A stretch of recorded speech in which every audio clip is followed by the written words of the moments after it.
You're watching Going Underground with me, Afshin Rattansi. Coming up in the show, imprisonment without trial, rendition, torture and domestic spying haven't been enough to stop the threat to Britain from ISIS. Should the next step be for the government to be able to take away our passports without a trial? And have we returned to austerity not seen since the Great Depression? We speak to a 91-year-old war veteran who believes that the world his generation built for us is falling down. Plus, why is the Philanthropist of the Year's foundation under investigation? All this and more on today's Going Underground.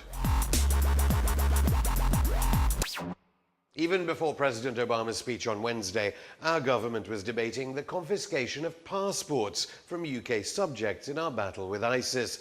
Debating passports over at the State Department, meanwhile, goes something like this. There's some on the Hill who make the argument that simply traveling, for an American citizen to travel to Syria right now, should be enough to either, one, revoke their passport, or two... Just for someone traveling to Syria? Well, that's an interesting way of reading United States law and the Constitution in terms of passports and citizenship. No. I think that they're suggesting that maybe it should be written in. You know, the Brits have announced their plans to step up their procedure. So in America, there's a constitution to protect citizens. But what's the situation over here? With me is the former Solicitor General and MP for Harborough, not the former MP for Harborough, Sir Edward Garnier. Sir Edward Garnier, welcome to Going Underground. It's very rare for you to make a criticism of the Conservative government or coalition. Why have you chosen to make one about the response to ISIS? I don't think I've been making a criticism. I've simply been urging people not to pass unnecessary laws or, in producing more laws, replicating laws that we have already. I think I've urged common sense and caution, and certainly when the Prime Minister responded to my question in the Chamber of the House of Commons last week, I think he rather agreed with me. He did reflect what you were saying and reflect on it, but then you couldn't escape from the entire commentariat and I don't know how many other rogue MPs saying, no, we have to do something now and we have to render people stateless. There's always a great desire in the commentariat and amongst some members of Parliament to ensure that their voice is heard and to be seen to be demanding that something is done. I'm all very, I don't mind about things being done so long as what we do is sensible, doesn't replicate what we can do already, and doesn't lead us to further problems and doesn't deal with the questions that we need to answer. Well, what does it say about the level of debate in this country if when the question was raised in the State Department in Washington, it was batted away by one of Obama's spokespeople saying, no, there's the Constitution.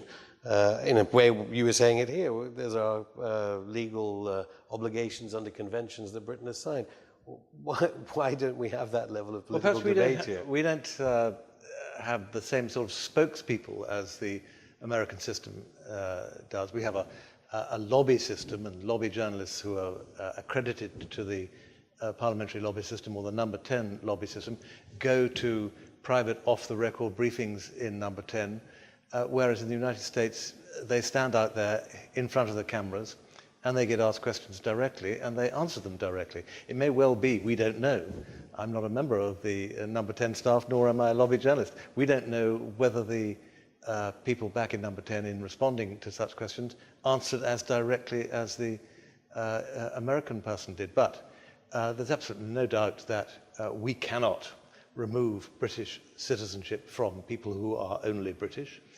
We can do other things. We can remove the British citizenship of people who have a dual nationality with another country, and we can take people's passports off them if they're British as they attempt to leave the country.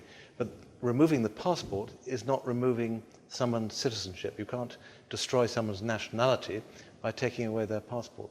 Maybe it was people speaking out of turn then, but in the sense that they knew that the public wanted something to be done. Is it the idea of something must be done? Well, the public, of course, wants something to be done. And one of the things they want to be done is for terrorists not to come here, either foreign or British terrorists, to come back here and do disobliging things to us. And the government's duty is to make sure that we are kept safe in our beds. But if British citizens go abroad to Syria or to northern Iraq, join up with ISIS and get trained to do terrible things there, and they get killed, well, I'm afraid most of us in this country would say, well, bad luck and good riddance. If you want to go out there and do something stupid, that's entirely up to you, but don't expect any sympathy from the rest of us. If those people then want to come back because they don't find it quite so comfortable out there, or they've been misled about what ISIS is doing and the things that they have been encouraged to do in that theatre are no longer quite so attractive, and they want to come back, well, then they need to surrender to the law. But they cannot expect to be, it seems to me, praised or lauded for going out and then coming back, and then expect not to avoid the clutches of our justice system. Ideally, we need to prosecute on evidence people who commit offences against the law of England. And when they come back here, we should, if we can, prosecute and try them and send them to prison if they're guilty. You mentioned encouragement. Would they perhaps argue that they were encouraged by David Cameron? Do you remember the Prime Minister lost the vote last September when Parliament was recalled? A number of the people who are seduced into going abroad to fight for ISIL no doubt think they're going over there to either to fight against the Syrian government, the Assad regime, or to do humanitarian work. And they find when they get there that actually they're fighting each other. They are fighting other anti-Assad people. And I think they find it confusing. But didn't the encouragement come from Downing Street? Because so committed was David Cameron to the cause of the rebels that he was willing to have our services support them. Well, I think he was very keen that we should do something to assist in the undermining of the Assad regime. I think that's probably not controversial. But where I think the pause has been helpful is that those who have gone over there have discovered that actually the simplistic "my enemy's enemy is my friend" doesn't work. There is not just a three-dimensional, but a sort of 4 or 5 or 6-dimensional game of chess going on over there. And there are some very, very unpredictable people. I've described some of these people as psychopaths. The people who are killing journalists and posting those executions on video, on YouTube or wherever it may be, are, it seems to me, ill. Albeit the mental illness, as an analogy, can sometimes be dangerous. No, I'm not making any. But I mean, they are clearly disturbed people, and I would certainly caution any British subject, British citizen, thinking of going over there and thinking they're going to do something humanitarian or going to bring down the Assad regime, to think extremely carefully about what they're doing. I think many people would just not try and encourage them, discourage them actively from doing so. Although, funny enough, it raises a point then. If you were one of their lawyers, would you say in mitigation that it was the Cameron government that made them, inspired them to go off and fight No, I wouldn't. the evil dictator of Syria? No, I wouldn't, because there are, that lawyer would know, wouldn't he, that it is against the law to go abroad to commit acts of terrorism, to go abroad to be trained to commit acts of terrorism, so whatever the case, and whoever the opponent is. Boris Johnson, of course, Mayor of London, willing to throw away the right, seemingly, to innocent until proven guilty. Anyone going to Syria or Iraq must be presumed to be. What do you think of that? Not much. From your legal viewpoint? Not much. Boris is a highly intelligent politician, and his job is to make sure that people understand what he's about, and he has a message to give that he's a front-rank British politician. But in relation to that particular detail, I think he was wrong. In this country, you are innocent until you are proved guilty. But why do politicians increasingly make these kinds of outlandish statements to the media, and how does that impoverish general political debate then in the country? It's not a new thing. Politicians are in the business of catching the public's eye. But you identified things that would make what Britain did illegal. Yeah, but I'm a boring lawyer. I happen also to be a member of Parliament. Legality being important, though. The rule of law is vital, and our civilised democracy doesn't work without it. But that doesn't mean to say that colourful people cannot get up and say eye-catching things. You gain attention for what you're trying to say, sometimes by being outlandish. I have to temper my remarks and what my ambitions are for my country so that they coincide with the rule of law. Others, perhaps less tutored in the legal world, can get ahead of themselves and then just have to row back a little more quietly. But do you think the government then spends more time thinking about these populist slogans, regardless of the legal constraints, and less time on foreign policy. I mean, it has to be admitted that there is no doubt. I mean, your leader wanted Britain to get involved in a war in Syria on the side of ISIS. The thing that I think is clear to me is that you have a number of ambitions as a politician, as a leader of a country. It doesn't matter whether it's the United Kingdom or anywhere else. And you have to do your best to achieve what you think is best for your country. And in order to do that, you have to get there onto the front. You have to attract public attention. There's no point sitting in a cupboard talking to yourself. He has to get out there and lead the country. And it was quite clear that last year, bear in mind, Assad is not a nice guy. He is someone who has used chemical war yes, but weapons fighting with against... ISIS is a bit of Well, he was fighting with the... he wanted to encourage and to assist... moderate Islamists. Yes. And such people do exist. No, of course there are moderate Islamists. There are... well, as we now know, so many of those people joined Jabhat al-Nusra and all these other groups, so it was a lot more complicated. Yes, well, life is a lot more complicated. But unfortunately, if you are addressing a country in a short soundbite, you don't have time to say, but on one hand, on the other. My message, he would say, is that we need to do this. The safety of our country is in danger, so we need to do that. And then it's for the Attorney General, the Solicitor General, and the lawyers within the government legal service, both within the Home Departments and also the Foreign Departments, to ensure that the perfectly sensible aim of the government, of the political government, is tempered to fit within our international and domestic legal obligations. Edward Garnier, thank you very much. Not at all. Some of you are probably shocked by Tony Blair being voted 2014's Philanthropist of the Year by a well-known men's magazine. Was it a publicity stunt by GQ? Who knows? But now the Middle East peace envoy has a problem that will disconcert him more than the thousands killed in Gaza, maybe. It's arguably even worse for him than his fear of citizens' arrest, for those alleging he's a war criminal over Iraq. The Tony Blair Faith Foundation is under investigation. The Charity Commission has confirmed that it is to meet representatives from the foundation.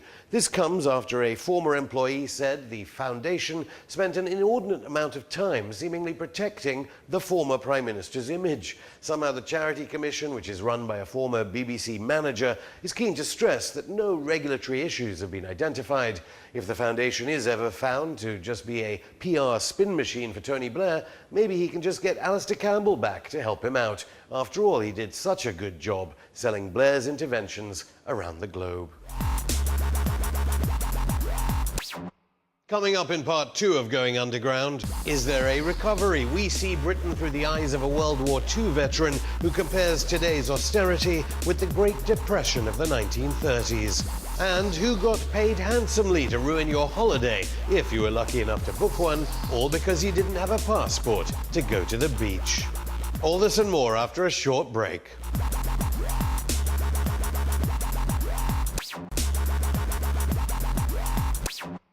Panic stations, as if to prove those Scots supporting the Yes campaign in Thursday's independence referendum right. PMQs were not PMQs this week. Cameron, Miliband and Clegg all went north of the border and left sacked Foreign Secretary William Hague and Tony Blair's First Minister for Women to fight it out at the dispatch box. More of their fight after this question, though, from Labour MP Barry Gardiner.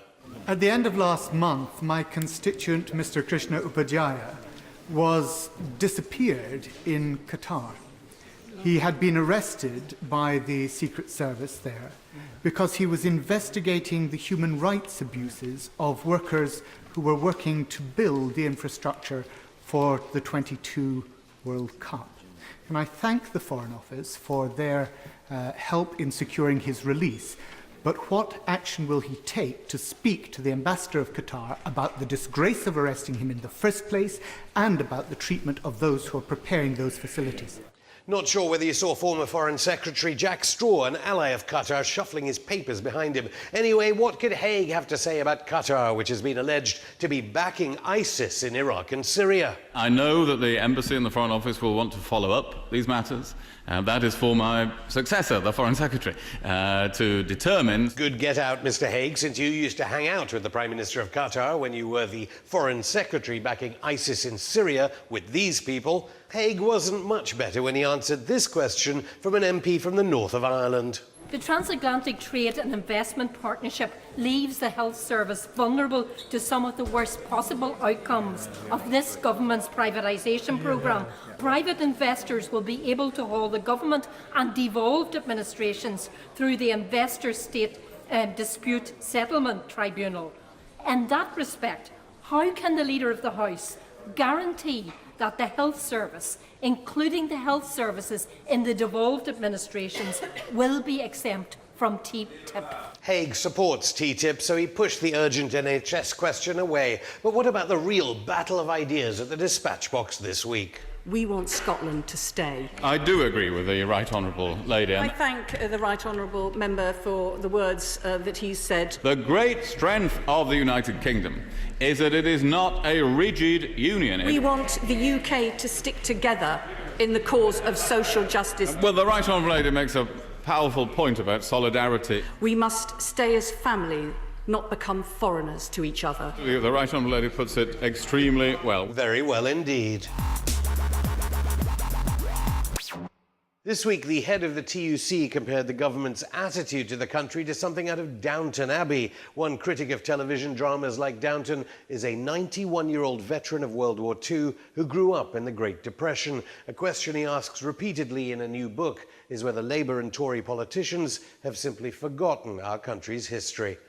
With me is the author of Harry's Last Stand, How the World My Generation Built is Falling Down and What We Can Do to Save It. Welcome, Harry, to Going Underground. Let's begin with you being a survivor of the Great Depression and what that tells you about austerity now in Britain today. If I told you the actual truth, you would be aghast, because I started work at the age of 7, pushing a large cart filled with beer cases and selling it to the poor around the neighbourhood where I lived. And only because my family was so desperate, they couldn't afford food. I would go to school hungry most mornings. And my sister and I eventually wound up going behind restaurants and digging through their kips of hoping that maybe someone had left a bit of food behind. It was actually unbelievably horrendous. You can imagine, eventually they started providing a very small glass of milk for us, and how happy we were to trudge to school knowing that we would have that to fill our bellies. And of course, there was no work for men. Everything was shut down. And my father particularly, who was injured in the mines and retired with a big pension of 10 shillings a week, which barely paid the rent, and that's about it, you know.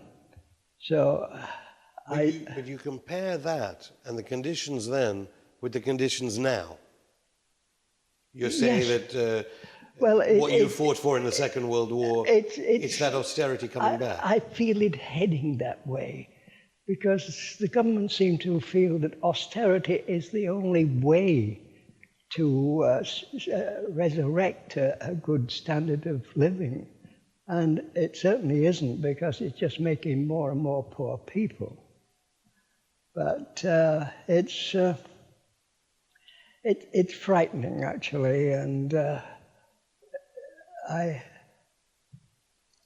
I don't know what the answer is. Quite frankly, I'm not a politician, but I am a historian. In my book, I've tried to describe to people what it was like and how it could be again unless we put up a guard against it.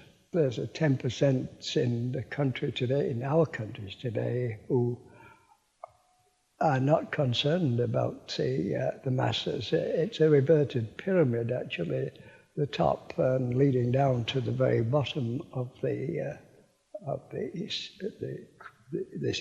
pyramid, which are the absolute poor. At that time, I mean, one of your siblings had died of tuberculosis. I mean, it's a story of utter deprivation, but there were glimmers of light in the National Health Service and the Attlee government and the 1945 Labour government. Oh yes, later on in life, but during the dark periods, you couldn't afford to go to a doctor. I never saw a doctor until I was 18, and it was only after the war that we brought in the National Health Service. But and how do you see that now? The cuts and the privatisation to the NHS. I think it's privatisation. I'm appalled that they even think about it, because the national health is the saving grace of all of us. I know what it's like to be ill and not be able to get a doctor to see yourself or one of your family. It was very, very frightening. Now, another aspect to this, actually the Trade Union Congress mentioned this week, Downton Abbey you mention in the book. How do you see it now? I mean, it's better now, obviously, the housing conditions, the job situation. Isn't it better now? No, I don't think it is, quite frankly. I think it's appalling, the housing situation. I think it's dreadful that the young people cannot even dream of owning their own home anymore. It's what makes a family, makes life. To be able to walk in your own door and close the door and think, it's good to be home. Have a little bit of garden where you can potter around, you know. It's not much to ask for. But unfortunately, I think building has been handed over to companies which work for the government and also for the wealthy. You blame it on the city, as it were, that the government is just for the city and these elites. Oh, yeah. What about food banks? Things are better there, obviously, than the Great Depression. They shouldn't be necessary, though, should they? I mean, when you think of the thousands and thousands of people who are rushing to food banks every week to survive, that indicates that work has become impossible to find. Because, let's face it, no one wants to rely upon handouts. They want to work. They want to feel that they have a purpose in life. You fought for this country in the Second World War. We hear from British politicians quite often, there's a new Hitler. How is history being rewritten of your time, and how is it getting us into trouble? I don't know what they mean by a new Hitler. I think politicians, I feel we don't have a government for the people, by the people anymore. It's run by industrialists, and the members of Parliament are merely puppets to them. They're told what they have to do and what's going to be done. It may sound silly, but this is my thought. But you still favour democracy. Oh, you mentioned two people in here, don't you? Yeah, because someone's trying to break it down, it doesn't mean to say that democracy is not workable. But we have to make sure it is a democracy and not someone in the top echelon who is trying to work their system under the name of democracy. So how do you feel about the British soldiers that went into Iraq, that may be going back into Iraq, we don't know, in case there's another war about to start, and what happened in Afghanistan. How did you view that as a veteran? Well, right from the start, I thought it was the biggest mistake that was ever made by America and Britain, that they went along with the American Bush, because it was obviously a put-up thing. They were interested more in oil than in rescuing the Iraqi people. So that it's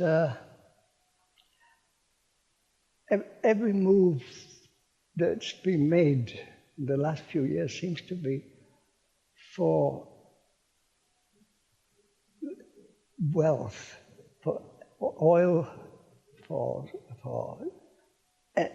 anywhere the industrialists see a possible place where they can go and increase their wealth, they will go irregardless of the suffering of the place that they arrive in. If we hadn't have gone into Iraq, I'm sure the Iraqis would still be oppressed by their leader, but at least they were alive, much more so than since we were there. Harry Leslie Smith, thank you. Thank you for having me. It's been a great pleasure. For those of you lucky enough to book holidays abroad, did any of you end up going nowhere because you couldn't renew your passport in time? Well, you and thousands of other holidaymakers won't be too happy to know that staff at the passport office actually got rewarded for your misery. It turns out that Theresa May's Home Office staff have actually received bonuses of nearly £700,000 during their chaotic summer shifts. Perhaps they were rewarded for the fact that the backlog of hopeful applications reached 500,000 at one point. Some of them received up to £5,000. The bonuses were all paid just a few months after David Cameron and Theresa May both had to apologise in the House of Commons over the whole passport fiasco. And where is this cash coming from? It might have something to do with the £13 profit the passport office is making on each application. That's it for today's show. Join us on Monday when we will be speaking to Shantha David from Unison about David Cameron's plans to break the power of unions. Don't forget, you can drop us a line on Twitter at underground_RT, like our page on Facebook, or email us on goingunderground@rttv.co.uk. See you on Monday.